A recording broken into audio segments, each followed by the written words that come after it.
अस्सलाम वालेकुम जी। एक दफ़ा एक जनाज़ा जा रहा था जो कि एक बच्चा था, लड़का था, उसके वालिद फ़ौत हो गए।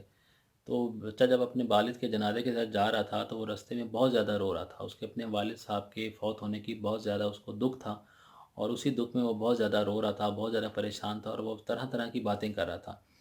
और वही मतलब मुसलसल ये बोले जा रहा था कि मेरे अब्बू को पता नहीं ये लोग कहाँ लेके जा रहे हैं, मेरे अब्बू को ये उस जगह ले जाएँगे, मतलब जहाँ कोई रोशनी नहीं होगी, कोई हमसाया नहीं होगा, वो मतलब तारीक सा घर होगा।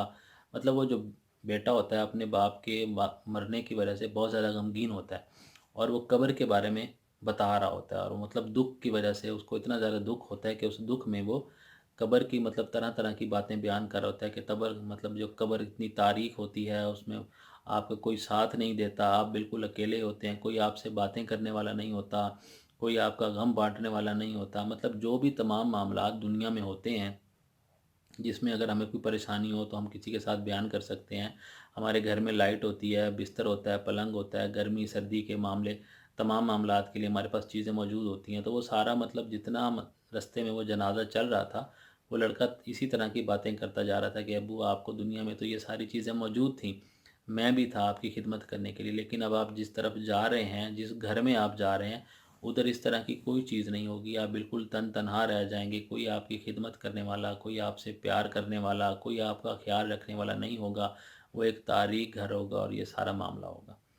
तो उसी जनाज़े में 2 बाप-बेटा और भी शरीक होते हैं और एक जो बाप होता है वो काफ़ी ज़्यादा मतलब कंजूस होता है। तो जो बेटा होता है वो ये सब सारी बातें सुन रहा होता है, तो अपने बाप को मतलब चुपके से कान में कहता है कि अब्बू, ये लड़का जो सारी बातें कर रहा है, मुझे लगता है कि ये लोग जनाज़ा हमारे घर लेके जा रहे हैं।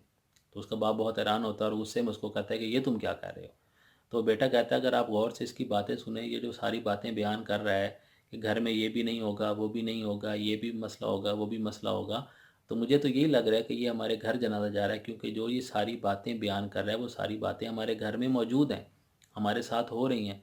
तो जब उसका वालिद उसकी ये बात सुनता है तो वो चुप हो जाता है और अपने बेटे को मतलब कहता है कि चलो ठीक है, आइंदा मैं कोशिश करूँगा कि तुम जो चीज़ चाहो या घर में जो चीज़ तुम्हारी ज़रूरत हो वो मैं तुम्हें दूँ।